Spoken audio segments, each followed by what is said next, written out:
O di Ito na mas... lang yung gagawin natin harinola, oh. Yan. pwede yan. Tulan na lang natin. Butasan na lang natin dito. Sige. Mahirap na nga na, lalabas. Dito ko na lang ilagay sa gilid. Para maghiga natin dito ngayon.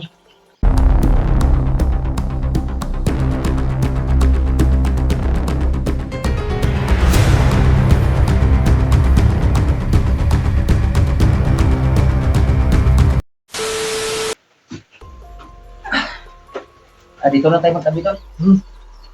Iba sa akin, tol. Huwag kang nga tol. Kasi tinatawag na, hindi ko naman sinabi ko na natatakot ka. Hindi, ipaalam ko sa iyo ang pinto ng bahay nito.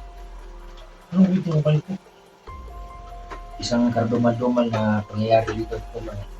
May-ari ng bahay nito. Tapos? Dahil ang nagkwento din sa akin, mismo si ito na dati dito siya nagkikain. Kasi kaibigan niya ang may-ari dito. May dalawang anak. Saka, siyempre, bali apat sila ba, dalawang anak ng babae. Inumo sila to. Na hindi nakikilalang mga tao. Sinong gumawa nun? Masakin. Parang gano'n na. Pinasok ang dalawang anak nila na dalaga. Pinagahasa. Tapos, lahat sila. Pagtapos naman nangyari, pati asawa niya. Tiniglo. Pinatay. So yung mga Diyan nangyari. Diyan nilagyan natin sa sipon. Diyan mismo. Eh, totoo lang dito kami natulog na yan. Saka, sana tol, hindi. Nagkakayanin mo, baka makaparamdam sa atin. Huwag ka magkano eh. Kasi nakaraan tol, talagang inampas yung dito ko. Pero, lakasan ang loob natin. Kasi, baka nakundi na rito. Hindi natin alam kung sino nga niya, baka manggising sa atin. Kailangan lakasan ang loob natin dito na. Hindi na siguro dito eh. Huwag ka na. Siguro tayo tayo sa may pamuhan. Huwag ka matakot. Huwag ka matakot kasi pwede natin buksan ang pinto natin para balay mo, hingi sila ng tulong at ipaalam nila sa atin kung sinong pumatay sa kanila. Pero kailangan bukas ang natin. Kausapin mo yung kaluluwa ng Ay, hindi tayo mangarap niyan kasi alam mo naman na kaya yan eh. hindi na. Oo. Kaya yung tuloy. Ipaalam ko sa iyo kasi baka merong pagbabalag na dito na baka sabihin mo, hindi ka magsabi sa akin. Tolante. Eh, sinabi ko na sa iyo na sana lakasan mo ng loob dito. Dito tayo matulog. Pero may ilaw tayo dyan. Hindi naman pwede yung cellphone natin ilaw dito dyan kasi Marunong ba tayo? yung cellphone ko, bago lang yung na-repair. Huwag ka naman magpiro na tanya ko eh. Totoo yan, Tol. Totoo yan, Tol. Bayanin niya. Kaya dito kami natutulog ni Tulas? Tol Kulas kasi dyan nangyari. Abaha ang dyan. Apat na taong tinulas dyan. Kaya, sino naman ka gusto dyan na ikaw, higa ka dyan. Dito lang tayo. Wala tayong magagawa, no choice kasi wala tayong ibang matitirahan dito. Saan tayo matutulog? Nalakas ang ulan. Kaya huwag ka mag-alala, Tol. Dito na tayo. Kaya kung meron naman, Tol. Tol? Hindi mo lang muna sinabi yun sa atin para hindi ako lagay sa langanin dito ba kasi hindi talaga ako hinga pag ganyan. Ang ibig sabihin, matatakot ka pa na. Hindi ko kaya yan eh. Ano yan? Hindi ko na matulon yung saging. Huwag ka nang pagpadala. Pasensya na, Tol. Kaya basta ipaalam ko lang sa'yo kasi baka maparamdam sa'yo. Ahap na meron. Baka pwede naman tayo makahanap ng tulugan na. Wala na. Kasi malayo pa doon. Napakalayo pa doon tayo sa doon tayo sa kaibigan ko na si Lito. Na ilang kilometro pa yun, tatawid pa tayo ng kabilang bundok. Ano choice na talaga to, dito lang tayo Basta, Ahap na ni mga idol. yung mga ka-idol, no? Akala ko mga ka-idol, mismo pinaalam ko na si Kurbada na mayroong pangyayari dito na tarduman-duman, no? Kaya sinabi ko sa kanya mga ka-idol dahil siyempre ang tao mayroong espiritu mga ka-idol, no? Mayroon namang iba na nagpaparamdam.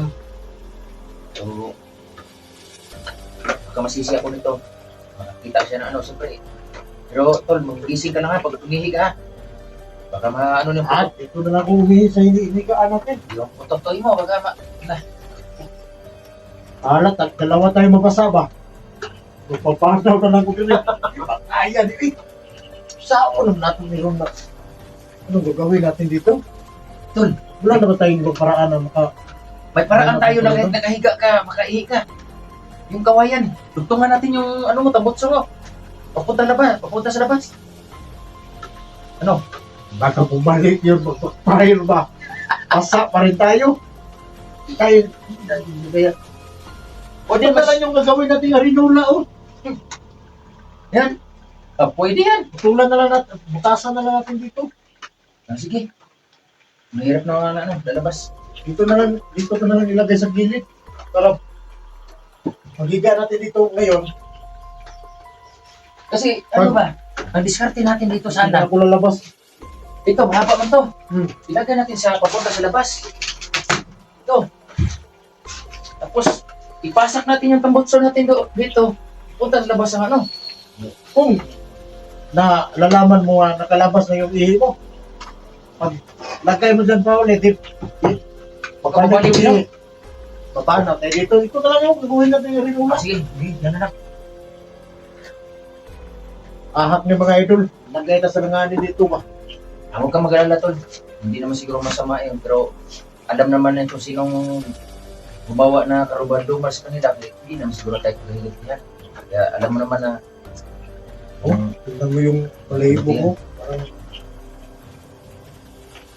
naman ko naman yung bakit iba talaga dito sa bahay na to. may ganda, diba? Hindi naman, pero maramdaman ko talaga. Lalamig yung mga kamay ko. Kaya, hindi magandang istorya ng bahay nito o kwentong bahay nito. Kaya, Ano ka ba? Eh, ikaw ba, nagpakita ka ngayon. Nakita tayo. Dito pa tayo nakita sa bahay na to na. Ano nga, hindi naman natin sinadya, tol. Pag hindi ka nag-stay dito, hindi makaya tong bahay na to kung ganito to. Para sa akin, kung hindi ka dumating, talagang titiisin ko lang talaga kaysa doon ako matulog sa ano, basa. Magdamag ko na basa sa ulan. Ibasa na nga to. Yung nasa bag ko, puro na basa rin. Kasi galing pa rin ako sa bakbakan, tol. Kaya ito, tol. Tiisin na lang natin dito. Nagbahuan. Tol, may tanong ko sa'yo. Paano ka ba pag natakot? Baka nang yakap ka ba? Yakapin mo ko, tol? Hindi naman na ako yakap sa iyo. Hindi naman ako bakla. Oo. Hindi ako magyakap sa iyo eh. Sigurado lang ko, tol. Isin ko lang. Basta kay ang problema natin dito paggabi, hindi naman talaga ako kakaya doon na lumabas pa ko doon para mag-ihi doon. Ito na lang gagawin ko, Marinula. Gawin mo na lang yan. Sige, makikihi na rin ako dyan. Bakit? Akala ko hindi ka takot ang Siyempre, kung anong gagawin mo, yun lang gagawin ko. Ay, talaga. sige. Kaya na lang tayo mag ano. Bakit nalabas pa ako? Baka matsambahan ko na ako na roon na anak ko. Taka ka na. Saan na si Dante? Pero huwag mo na sana. Wala mo, tol. Yung mga pinto na yung bukas niya. Sabi niya na, mayroon daw ang aswang dito. Sabi ko, kung aswang na babae, ay, hindi rin siya magsisi kung babae siya. Sigurado siya mabubuntis siya. Pag lalaki naman siya, tol, walang problema pa rin kasi baka mababakla siya. Sabi mo lang yun. Pero mamaya, pagpapakita na sa'yo, tingnan natin. Tatakbo tigil siguro ako ba? Maninood ko katol na. Kayo na paninood na sa istorya na to. Pero Bakit naman na dito nag-stay na? kwento lang ito, pero huwag mong ilagay Hindi, din sa alam mo kasi, katotohanan din. hindi naman yung bibiro yung mga ganun. Hmm? Alam mo naman dito, ganito palang kwento ng bahay na kapag hindi ka dito nag-stay. Pero kahit pa paano, naiwas ako dito.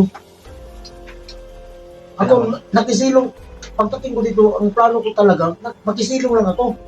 Hindi ako dito matulog eh. Tol, natataka rin ako. Bakit dinala ka dito? Sa lawak ng bundok dito.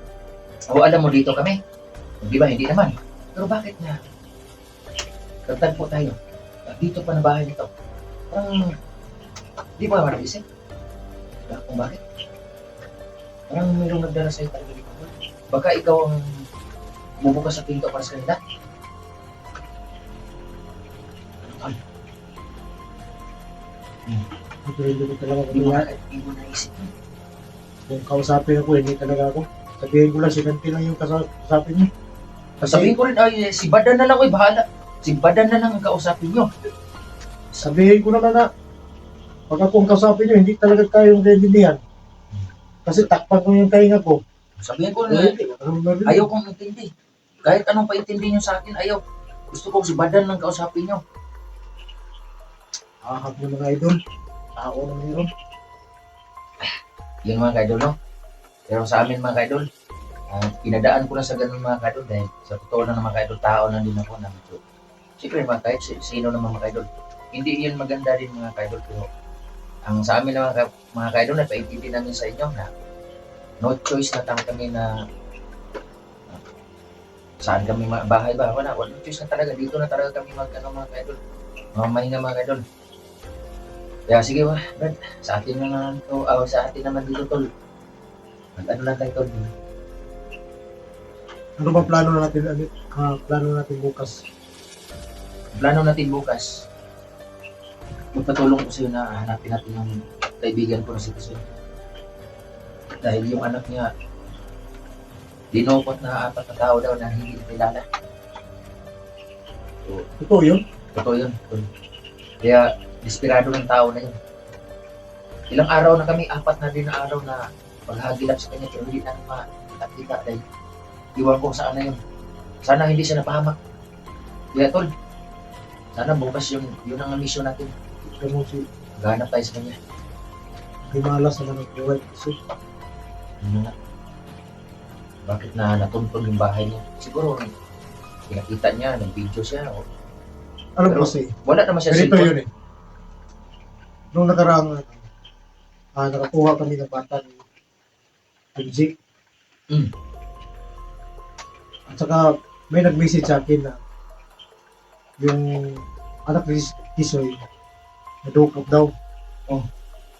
Pero hindi ko pa masyadong alam mo naman sa akin. Alam mo naman ako. Siguruhin ko talaga kung ito. Baka patibong lang yan. Pero hindi pa kami nagkita ni Tisoy. Gusto ko siyang tanongin kung ito yung Para sa akin, ako na nagsasabi sa iyo, na totoo na din ko talaga ang anak niya. Kami mismo. Kami nagpunta doon. Kasi galing kami sa bundok. Nagpunta kami nagsama kayo? O di mo ba alam kung anong pakay namin doon? Di mo alam? Ikaw yun. Mismo doon sa kaharian mo. Doon kami galing. Pagbaba namin, sabi niya na pauwi na kami dahil bigo kami na makita ka doon.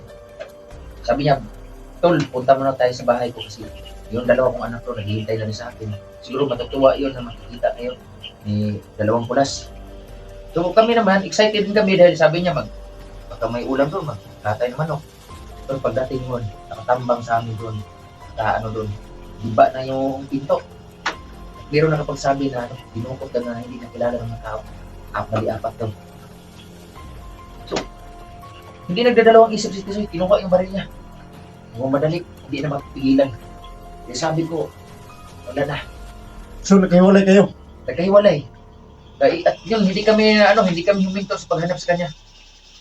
Pero bigo kami, hindi namin siya mahanap. Nadaanan namin na, nasagupa namin na mga iba-ibang mga pangkat ng mga tao. So kung hindi pumunta si Tisoy doon sa kaharian ko, hindi sana mangyari sa pamilya niya. Pero Brad, tol, totoo lang. Hindi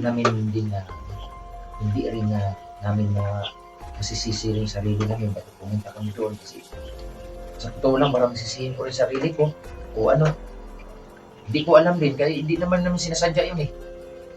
Ang sabi ko lang, magpasama lang ako sa kanya na pupunta sa'yo dahil siyempre kaibigan kita, utang na loob ako sa'yo. Sino ba nagligtas kayo ba? Idax, ikaw at saka si Junji. Chigo, kayong